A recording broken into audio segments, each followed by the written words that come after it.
Politically, I'm kind of all over the place. I grew up in Los Angeles in a liberal family and was a proud Democrat through college. Truth be told, my childhood, teenage, and early adult years were not particularly marked by Judaism or Zionism. My priorities and identity essentially consisted of sports, girls, adventures, and pursuing a journalism career. Then, in 2013, at age 24, I took a trip to Israel called Birthright, and within 10 days, felt a calling to move there, so I did. Or rather, I just stayed in Israel after this trip ended, found an apartment in Tel Aviv, and became an Israeli citizen within 6 months. It was at this time that my political horizons started to exponentially expand. I quickly realized that socio-political priorities were very different in Israel, as they are in different parts of the world, than in the United States. For instance, security and defense reign supreme for most Israelis, and understandably so. A quick Google search of Israeli history will demonstrate that, despite genuine attempts to live in peace among and alongside the local Arabs, Israelis, i.e., Jews, have had to defensively fight one genocidal war after another just to survive the treacherous Middle East in our indigenous homeland. As such, I started to veer toward the center with my political views and have remained there ever since. Even then, I voted for Hillary Clinton in 2016, but did not vote in the Donald Trump-Joe Biden race 4 years later. To be honest, I was not all that keyed into U.S. politics from 2013 through October 7th. Then I woke up.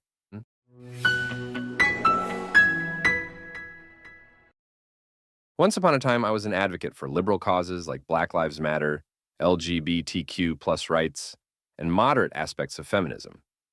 But after October 7th, as has been well documented, virtually all of these liberal causes were silent about the October 7th massacres and kidnappings, and some of them even went as far as to take the side of the so-called Palestinians, that is, Hamas.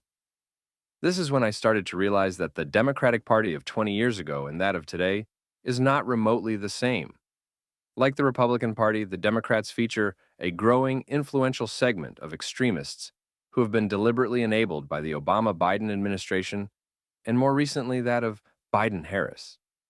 3 full years into Biden's presidency, Jewish students are being blocked from their college campuses and being told to stay home and learn remotely. American Jews are increasingly excluded from leadership positions because they are Jewish. And anti-Semitic incidents and threats across the United States are through the roof. Is this the soul of a nation healed, as the Biden-Harris presidential campaign promised us in 2020? Meanwhile, both Biden and Harris have continued to downplay left-wing anti-Semitism, often grouping it with politically manufactured Islamophobia. Though it is true that most Democrats are not anti-Semitic, it is also true that many Democrats have also been relatively quiet about the October 7th massacres and kidnappings and its effect on the rising tide of anti-Semitism in America, choosing to play it politically safe. By doing so, they have enabled, if not in intention then in outcome, the obviously anti-Semitic factions of the Democratic Party and its voter bases, notably Arabs, Muslims, and so-called progressives. Many Jewish Democrats reflexively point to Harris's opponent in the upcoming presidential election, the former White House resident Donald Trump, as justification to ignore or overlook the immense anti-Semitism that has plagued the Democratic Party since October 7th.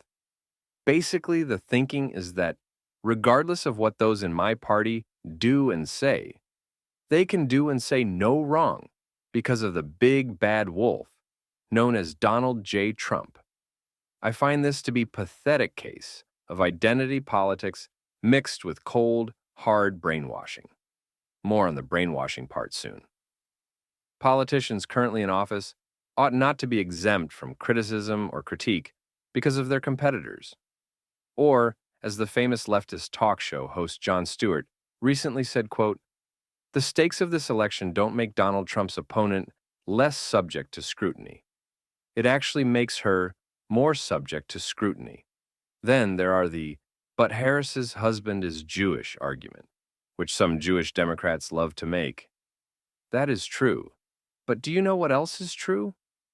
Many Black Americans will tell you that their lives did not materially improve during the 8 years that Barack Obama was president. Plus, our current Secretary of State is Jewish, and his handling of Israel since October 7th has been nothing short of disastrous from a Jewish point of view.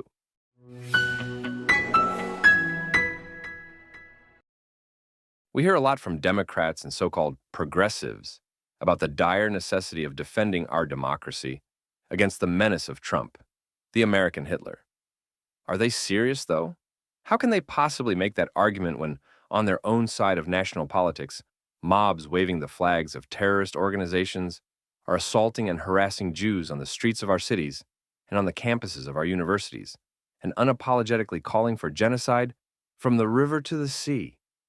Instead, many Democrats are letting mainstream media brainwash them into fearing the orange boogeyman, the same media that profusely lies about Israel, the same media that tried to convince us Biden was perfectly capable of serving a second presidential term, the same media that said if Trump won in 2016, he would start World War III and that the economy would collapse. I am not a fan of Trump by any means, but I am well read enough to know that many, perhaps most, politicians of all persuasions are not of great character, and many of them would be subject to felony convictions if they were tried in a court of law as well. Thus, I do not judge politicians solely based on their personal character or legal trials, because if I did, they would all be rotten, and I would have almost no one to vote for. Instead, I judge them on the intersection of their socio-political track record and my personal socio-political priorities at the given point in time. Today, for me, they are the economy and the U.S. Israel relationship. Since this podcast is called Future of Jewish, we will leave the economy aside for now. As it pertains to the U.S. Israel relationship, it is quite clear to me that this alliance has, during both the Obama-Biden and Biden-Harris presidencies, been severely downgraded, and the consequences are profound. The Middle East has become a far more dangerous place, with an emboldened Islamist Iran and a weaker Israel. Being both a Jewish American and dual U.S. Israeli citizen, I care that Israel, the only democracy in the Middle East and a cornerstone of the Western world as we know it, is unequivocally strong and supported as such by the United States. Many people blame Netanyahu for this downgrade of the U.S.-Israel relationship, and I have no doubt that he and his government have played at least some part. But if you study Israeli history and the U.S.-Israel relationship, the current downgrade is not entirely a symptom of each country's current leadership. Rather, it is indicative of how the Americans have long treated Israel and how the Americans treat most of their allies as a puppet that works for the United States, often in contradiction to the interests of these allies and the greater Western world.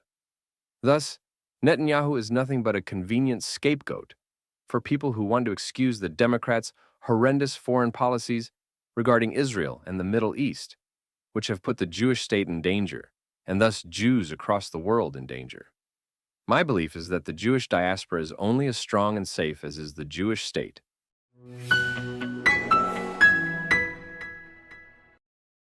The idea that one U.S. political party or another has a monopoly on support for Israel and Jews in America is bogus. There is one predominant reason why both Democrats and Republicans have championed support for Israel and Jews in America: to garner Jewish political donations and votes. No politician is acting from the goodness of their heart, nor should we expect them to be. However, many Jews in America think that the Democratic Party is their indisputable safe haven, and, as such, blindly vote for such candidates. I find this naive allegiance to be a profound mistake. During the last 2,000 or so years, Jews in various countries have all been subject to adverse conditions precisely because they were Jews, and no matter how loyal they were to various political groups. To think that the U.S. will forever and always be good to and for Jews is wishful thinking at best. Indeed, there was a lengthy amount of time in the U.S.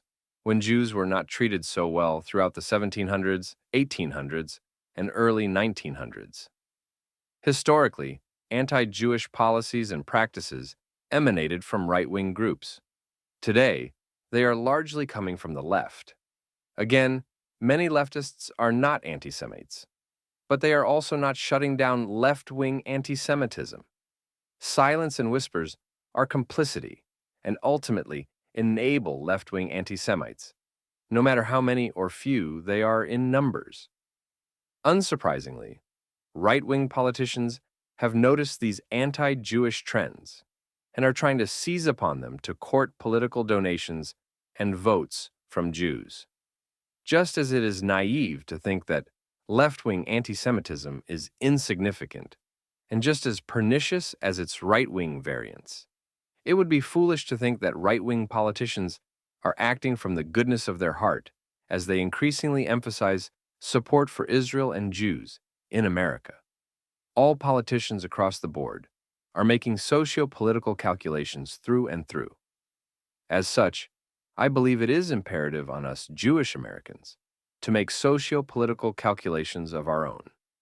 If one political party or another wants our donations and votes, they must work for it, prove themselves time and again, and not take Israel and the Jews in America for granted. It seems to me that the Democratic Party, under both Obama and Biden, and presumably under Harris, has taken Israel and the Jews in America for granted, and it is incumbent on Jews in America to keep them honest, so long as we want Israel to remain strong, and for Jews to continue thriving as a minority group in the United States. Hence why I cannot bring myself to vote for Harris's Democratic Party this time around. And I hope more Jewish Americans will join me in making the Democrats realize that there is a heavy price when taking Jewish issues for granted. The same goes for the Republican Party. If the Republicans win next month's presidential election, we must ensure they put into practice everything that they have preached about support for Israel and Jews in America.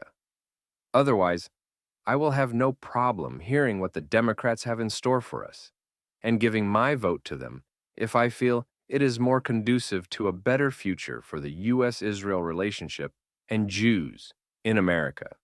At the same time, I fully understand that Jews in America are multifaceted voters who have a variety of socio-political priorities, much of which are not related to Israel, Jewishness, and the Jews' quote-unquote place in America.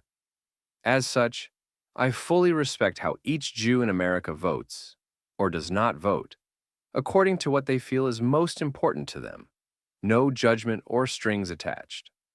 I also wonder if many Jews in America are poor students of Jewish history. The more I read about our history, the more I realized that Jews in many countries were deceived into thinking that they finally found a safe place, only to be rudely awakened with some pogrom, persecution, unfair laws, or societal distress that scapegoats the Jews. It is hard for me to imagine that Jews in America will be markedly different from Jews in Spain or Germany or Iraq or Egypt of previous generations. There is more than enough sample size to realize that the fate of Jews in America will probably end up like the Jews in those countries. However, there is a caveat. The U.S. is different today than, say, Germany in the 1920s, because we have a relatively strong democracy, which means that we, Jewish Americans, can leverage our socio-political powers, donations, and votes to keep parties and politicians honest about their support of Israel and Jews in America. And we can shift these powers to different parties and politicians according to whichever ones are giving us a quote-unquote better deal at any given point in time. To me, it is this type of back-and-forth seesaw strategy that will ensure the greatest future for Jews in America and the U.S. Israel relationship. This is why, from a Jewish and Israeli-American lens, I hope the Republicans will win next month's presidential election. I'm still not fully comfortable making this proclamation. I've migrated in this direction despite sometimes having to suppress my cringe reflex when observing parts of the Republican Party. And I still celebrate many liberal positions. But of late, the Democratic relationship with truth and knowledge has gone to hell. Spending time talking to New Age Democrats makes me realize how socially conservative I am. I do not mean socially conservative in the way that this term gets used to describe certain stances on hot topic cultural issues like gay marriage or abortion. On those topics, I have what would be considered progressive positions. Rather, I am a social conservative, in that I believe the universe has a moral order to it, that absolute right and wrong do exist. I also believe that the strength of our society is based on the strength of our shared moral and social foundations. And I believe that any nation's moral culture comes before politics and economics. But when the moral culture frays, everything else falls apart. Despite everything that sometimes drives me away from Republicans, there is more that's drawing me toward them as a Jewish American and dual U.S. Israeli citizen. The woke movement is a poisonous swamp of lies, revengeful conspiracy theories, scorn for plurality, and bigotry disguised as so-called anti-racism. It is a cult in every sense of the word. You're either all in or all out.